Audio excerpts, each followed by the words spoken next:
When it comes to older modified cars, I reckon the most important thing you can have is an oil pressure gauge. So, on this episode of Nugget Project, we are putting in an oil pressure gauge from our friends at Raceworks and a new stereo, because why not?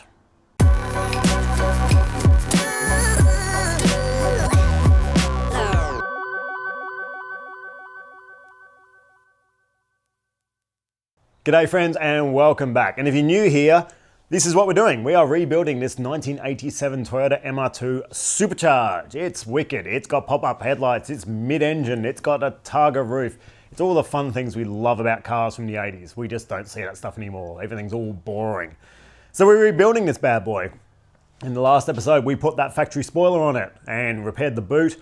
I've repaired all the rust. Now it's just pretty much a matter of some little things. We've got to do some paint. I'm still waiting for a working alternator. It's a very hard thing to deal with on this car, so hopefully a rebuilt one should be back to us soon. But in the meantime, I'm getting some stuff done. So as I mentioned in the intro, we are putting in an oil pressure gauge. So this is from our friends at Raceworks. Now, I paid for these gauges. They did supply a couple of gauges for the other MR2 project, and I thank them for that. And I love those gauges so much, I went out and I bought 2 more. So this is an oil pressure gauge, and we also have a boost gauge because supercharged. And I'm interested to see what kind of boost this thing puts out. Probably not a lot. It's a clutched supercharger, so that'll also tell me if the clutch is playing silly buggers on the supercharger, which would be good. Okay, so what is an oil pressure gauge? Well, the obvious is it monitors the oil pressure in an engine. But for those of you who aren't aware of what that means, basically your engine has an oil pump. This pressurizes the oil and pushes it around your engine. Now, your crankshaft and everything, it has bearings in it, but it actually runs on a high pressure film of oil, and you need pressure to keep your crankshaft from actually rubbing on your bearings. The oil is what everything actually sits on. So if you don't have enough pressure, you're now going metal on metal, and that's how you destroy an engine very, very quickly. You'll find that race cars that drop oil pressure, they pretty much grenade themselves straight away on track. So having good oil pressure is very important. These gauges can be set up for alarms and monitoring. So basically, if we have a problem, it's going to meep and let us know that we've lost oil pressure, which is super duper important. Because if you shut the car off quickly, if you lose oil pressure, you can save your engine. I've got one in my race car, never had a problem, but it's nice to have it there. And I have a buzzer set up, so if I get low oil pressure, it's going to let me know straight away, which is brilliant. So that's one. And then obviously we have up here our boost gauge, which is cool. So that just senses the boost pressure coming out of the supercharger, so we can see if the supercharger is working well or not. And it's just a cool thing. I mean, anybody into superchargers or turbos love to see this sort of stuff. It's very cool. Now, both these are not mechanical gauges. These are digital gauges, which means in the back, there is no actual feed for oil pressure. I can't understand why anyone would want to run an oil line into their cabin in this day and age. Like, it's ridiculous. If you spring a leak, you're spraying oil over your cabin, which is a fire risk. This, it all stays in the back. It just has one electrical connector that comes up to here, and that will run that gauge. And same with this. It has an electrical receiver, just a wire that comes up to here and tells us our boost. The best thing with these Raceworks gauges, where's my other one?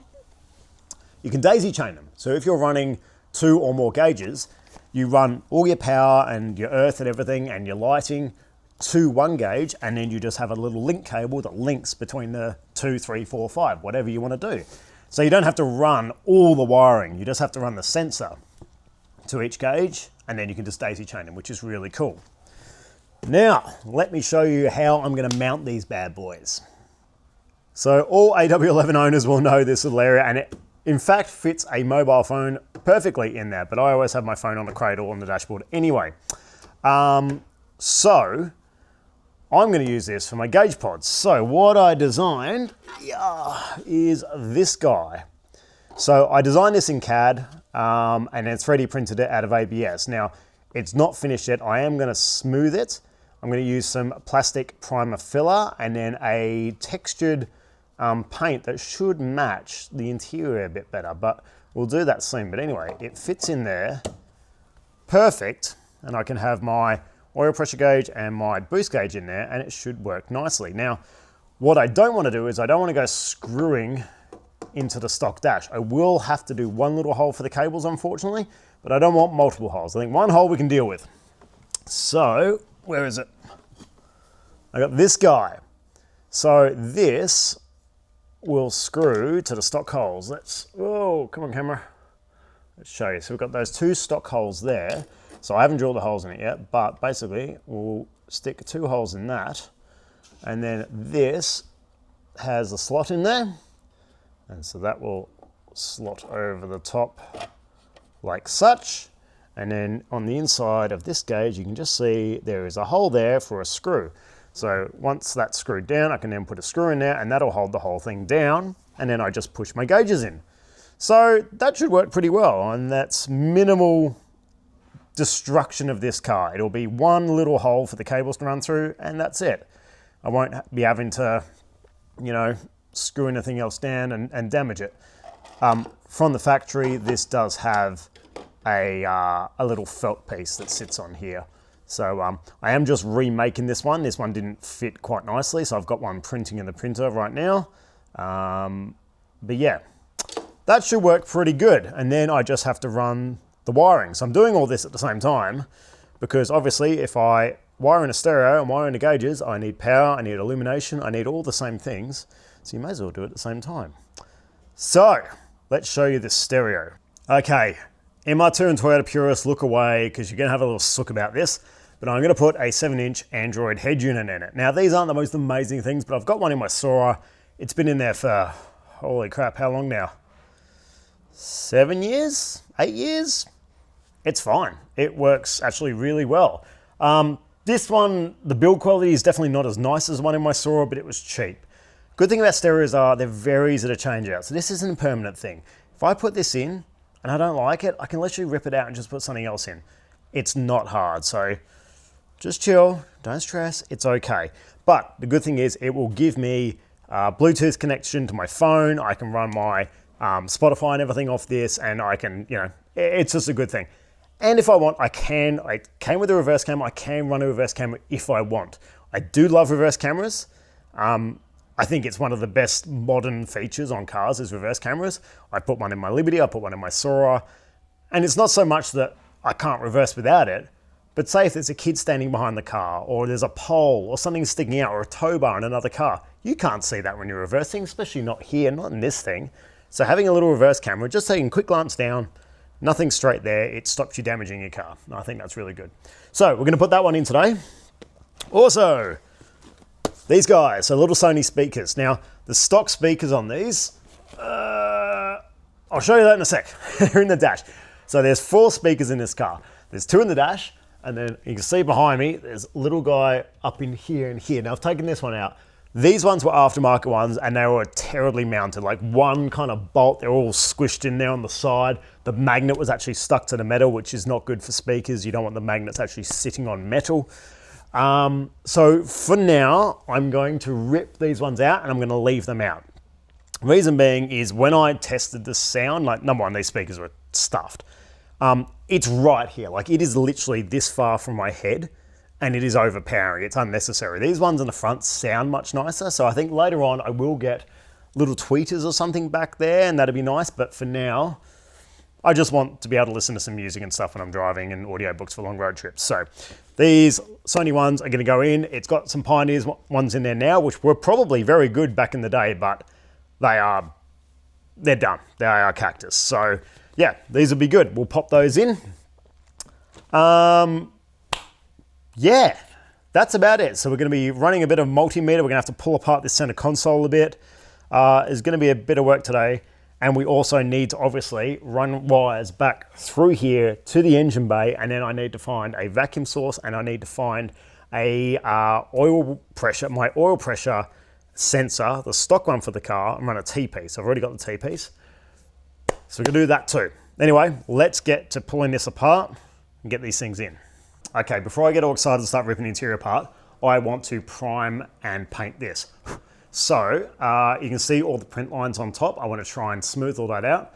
So here we go. We've got the, was it Septone plastic primer filler, which I've used before. You got to get the filler if you want to, for 3D printed parts, it works really well. So we'll give this a spray and yeah, hopefully we can make it look schmick. Also got this little Rust-Oleum handle for spraying that Scotty at work gave me, and it's freaking sick. Stops you getting a manky finger. Go away, wind.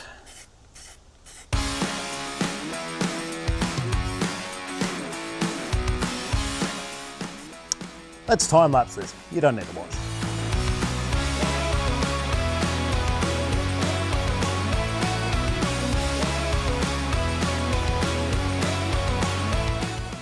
Okay, so I've got the old stereo out. Now, these days, if you install a stereo, you can literally just buy an Aero Pro clip-in adapter and everything just works.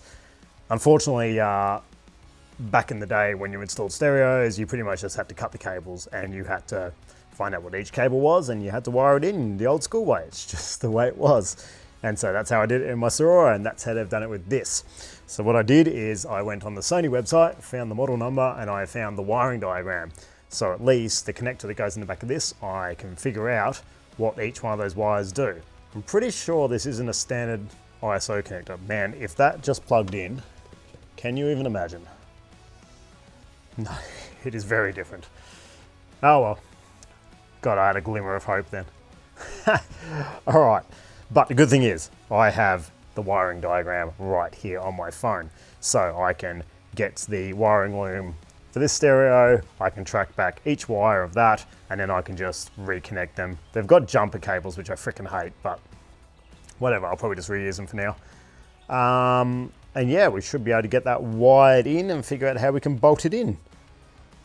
I think it'll work all right. And then I just need to drill a hole in the top to run our gauges.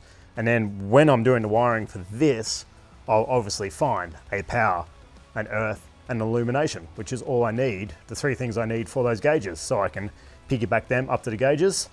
And that's that. That's pretty easy. Do you need to see me transfer over this wiring? No, if I had to find it from scratch, I'd pull out a multimeter and show you, but you guys don't need to see that. So let's swap out this old school Duva with no Bluetooth or anything for a more new school screen. Let's go.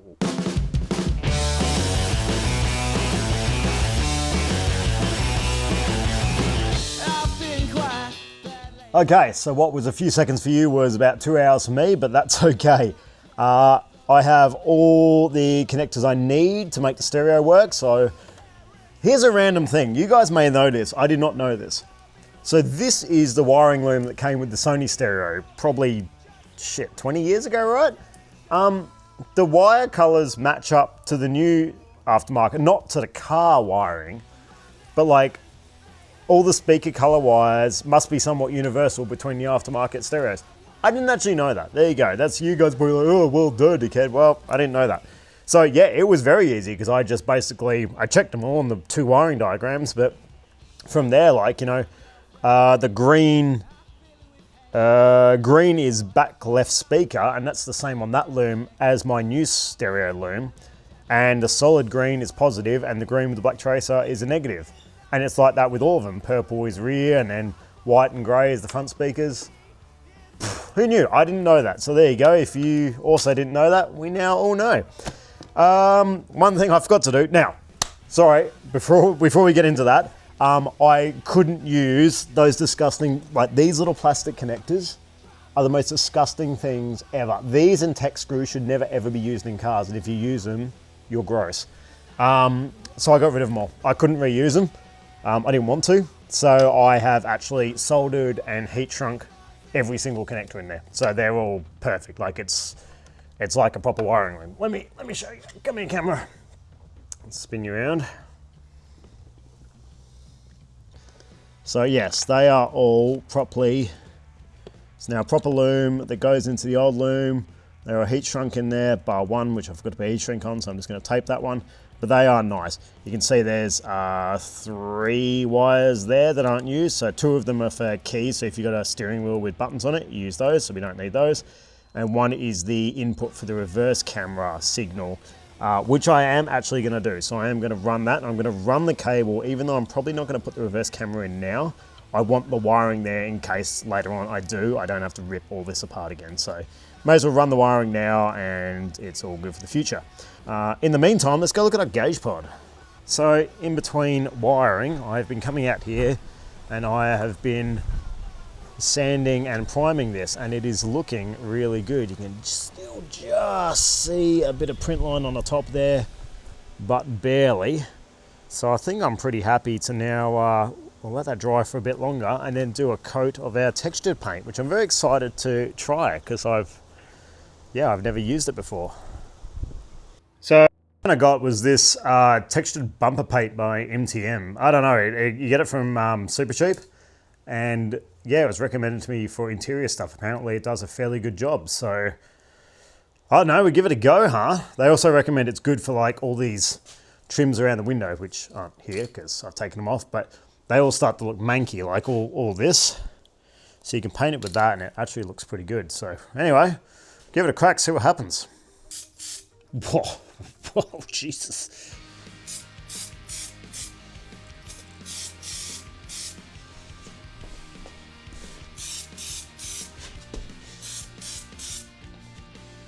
It's an aggressive can.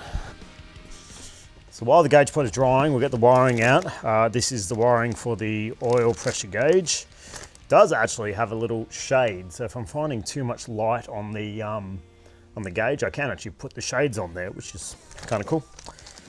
Some mounting junk.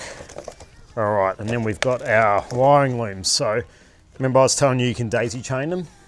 Well, that's the daisy chain there. So it's just a little connector, goes between them, so I'll be using that to go between them, and that shares the constant power, the accessory power, ground, and illumination. So we'll be using that one. And then obviously that is just the sensor wire, so you got one of those per gauge, so that'll go off to our sensor, which is that guy there, little oil pressure sensor. It's a 1/8 MPT, and I do have an adapter to run that, but we'll deal with that a bit later on. Let's just get all this done first.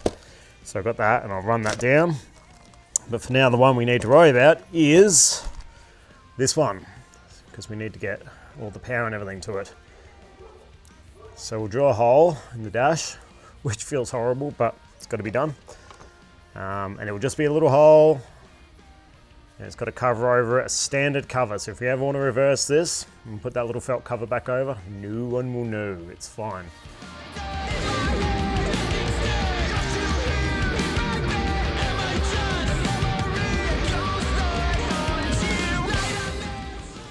Okay, so I've got all the wiring done by the reverse camera.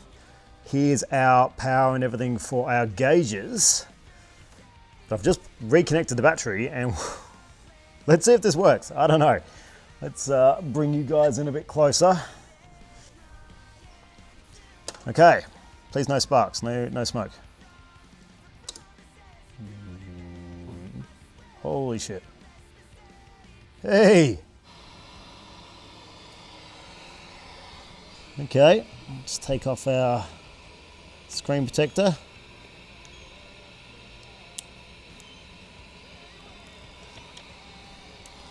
Sweet! Oh, I haven't plugged in the aerial.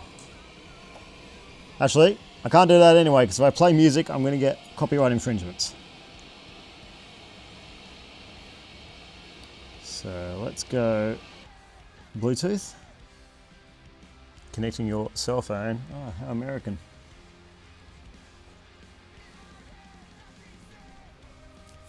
Oh, no way. It's going straight to Android Auto? Oh, no.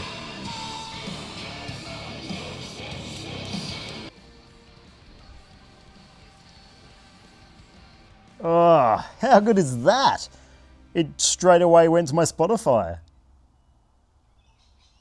Oh, this is sick. All right. Well, I am pretty happy with that. All right. Bit I don't enjoy doing.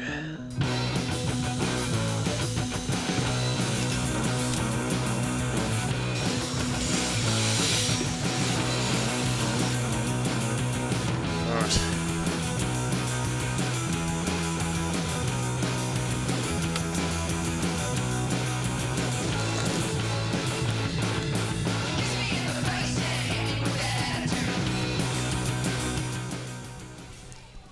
I'm genuinely concerned these cables aren't going to be long enough. I guess usually your gauges are on the dash and your engine's just in front of you, not all the way in the back. I'm hoping I can extend these wires without any problems. Okay, so I've run the cables into the back of the car. I don't know if they're going to be long enough. I think the boost will be fine because I can run a boost line to the sensor, so I don't have to have the sensor like right next to that. Oil pressure might be a struggle. It might just reach. We'll find out. Anyway, I've also been painting this guy. When it dried, it looked really good. I'm just doing a couple more coats now. I did have a couple of little water spots in there, which I don't know what's going on. It's a bit weird. But when it dries, the finish is pretty sick, so seems like a positive thing. But what I have just done is, now I've got all the wiring in, I've plugged in both our Raceworks gauges. So I literally have not tried this yet. Let's see what happens.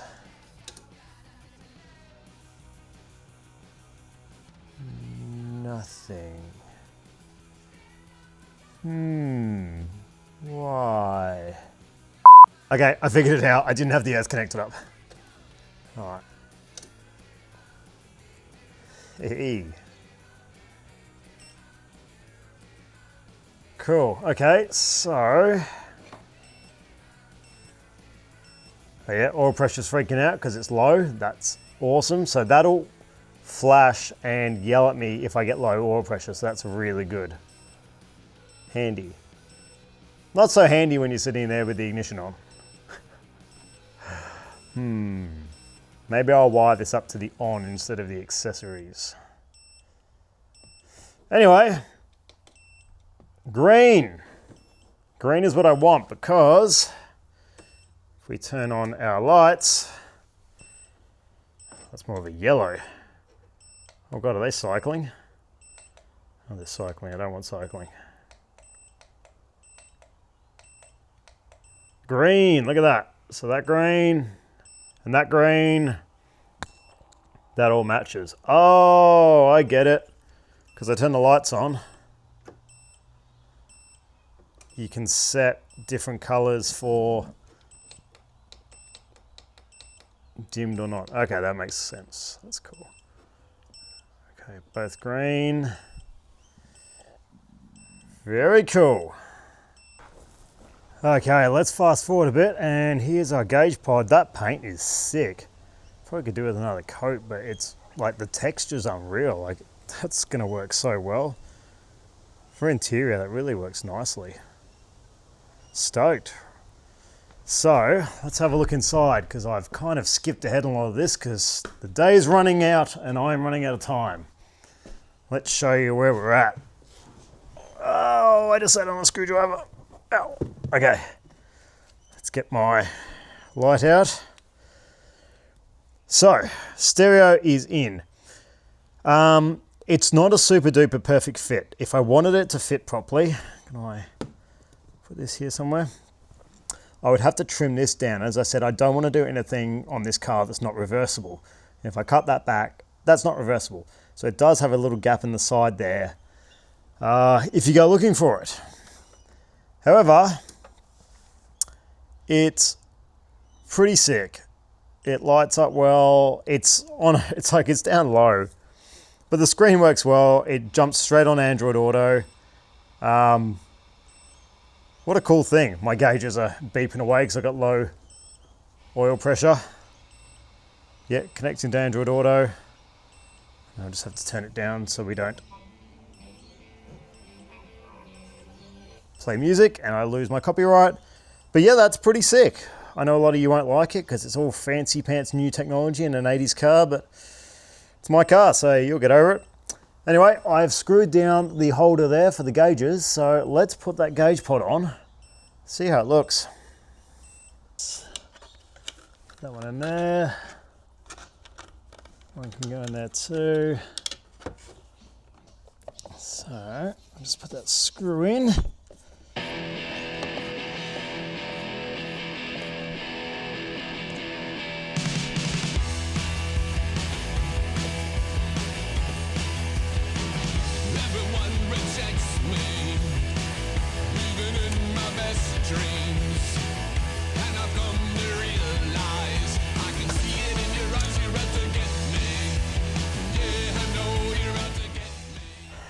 Very cool.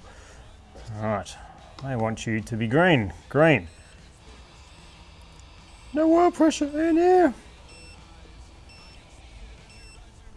So there we got our old Pioneer.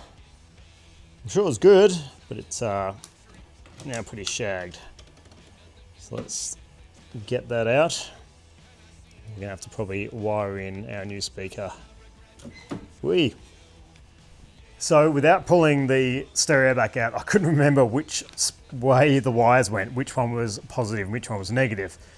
So I did an old trick. I got a 9-volt battery, used some jumper leads, and jumped the old speaker to see which way was pulling, which way was pushing. Pull is the right way. You want the speaker to pull, not to push. And then you know which one is negative, positive, and then from there I can deduct which wire was which wire. So now I know the outer wire, the blue wire, is the positive, and the green wire is the negative. And on the other side, the purple is positive and the pink is the negative. So I've got it ghetto rigged up there just to test it out. Sounds okay for a speaker of that size, but that's as big as I'm going to get in there. All I have to do is, you can see these tabs, you can snap the ones off you don't need. So I'll just snap off the ones I don't need, screw them in there, and I will just cut these connectors off and I'll put on just their standard little spade connectors. Okay, and with the magic of the internet, our new speaker is in. So there's our old guy. It's looking pretty haggard. It's got filings stuck all over it. Yeah, look, they're only little speakers, but these will be a nice improvement. These are also a 2-way. They're a 3-way, so a little bit more sound depth in there too. And we'll look at doing something better in the back later on. There's one of the old little back speakers. It's not too bad, to be honest, but I just want something nicer in there. Okay, pretty good day. Both the speakers are in and they work. You'll have to just take my word for that, because if I play anything that's even slightly copyright, I'm going to get pinged on YouTube. But yeah, they're good. I mean, not a lot of bass, but they sound way better than the old ones. And we'll work on some back speakers later on. But at least that gives me some music.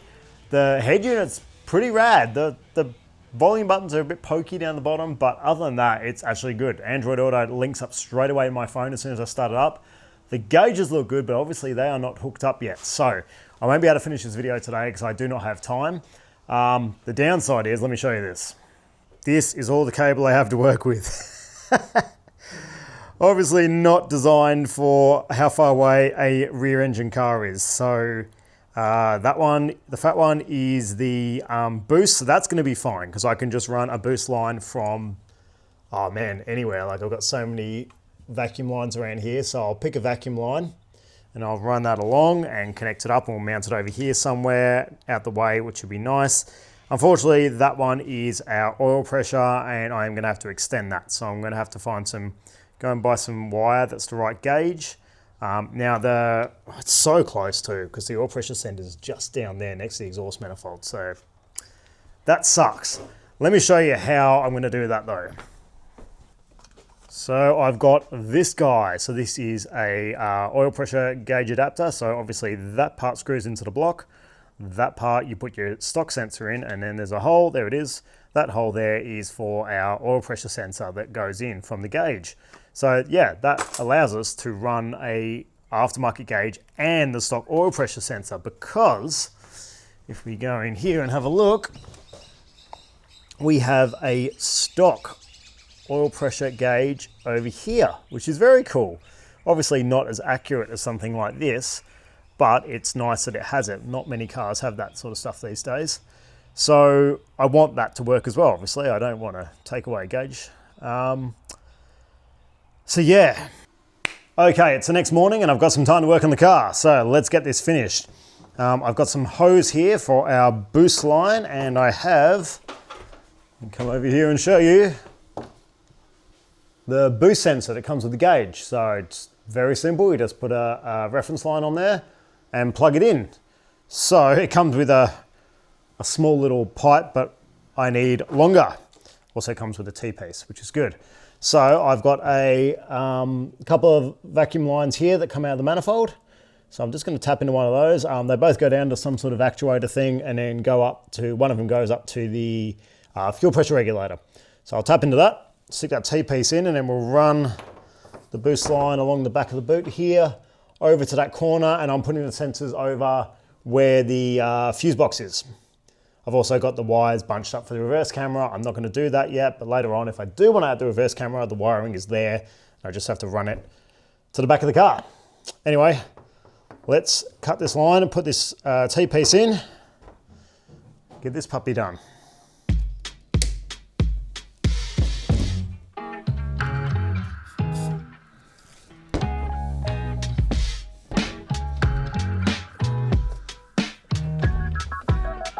Been at it already, had my tarot read. Things are looking up for me, that's what my tarot said. Been pumping out pheromones and wearing red. Young Jerry Lolliver King, but they're not aware. Okay, so two cables here. The thin one is for oil pressure. Chunky one is for boost. My boost reference line down here, I'll show you in a sec. And that's plugged in, and we'll just tuck those wires there, and we'll cable tie them all together once everything's finished. That's done. So there's our boost reference there. So we'll cable tie that, stop that all rattling around. So that's good. I've got to find the lid for my fuse box too. I don't know where that's gone.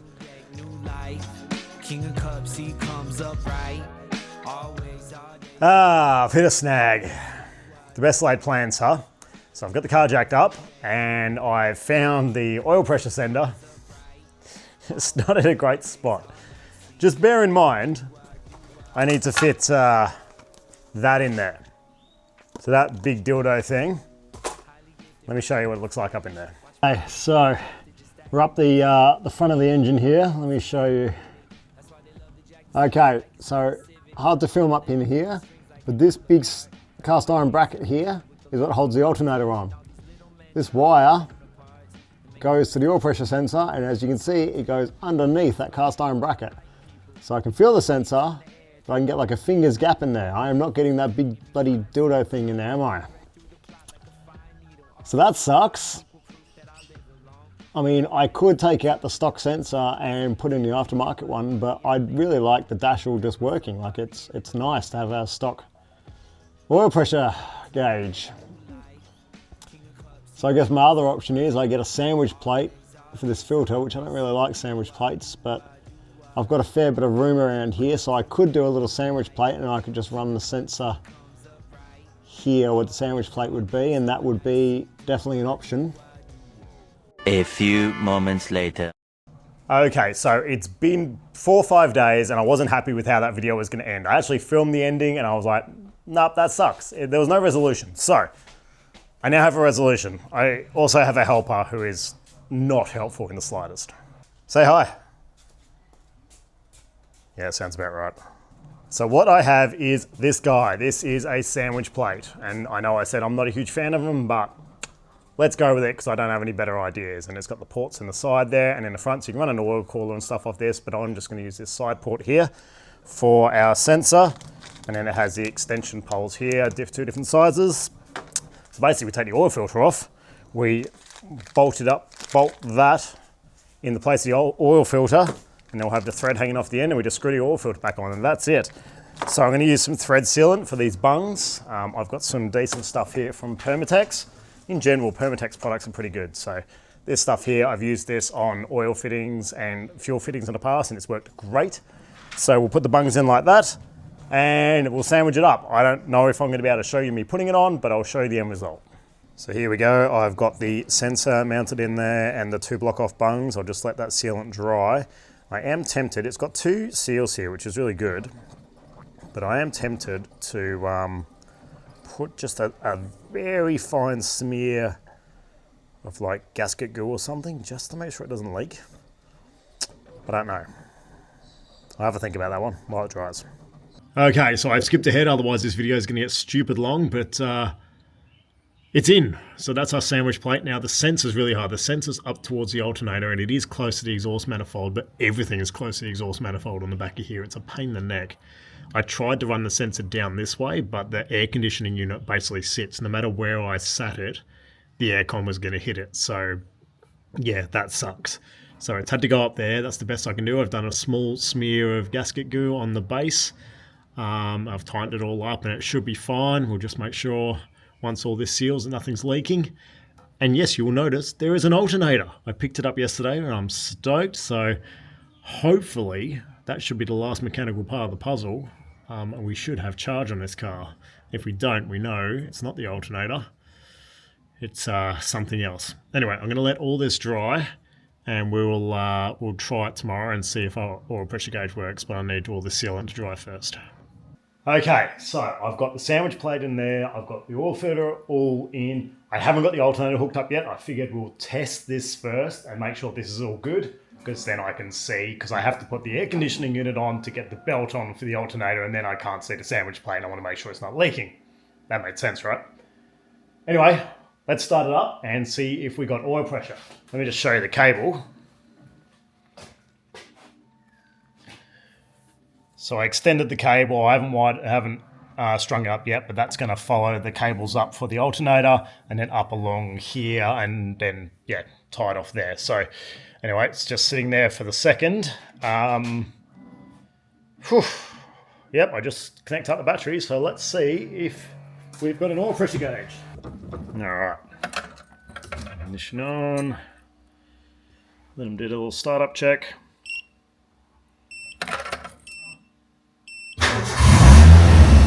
Hey! Oil pressure! Whoa! Lots of oil pressure. 65 psi. Righto. Well, I'm happy with that. It is a cold start.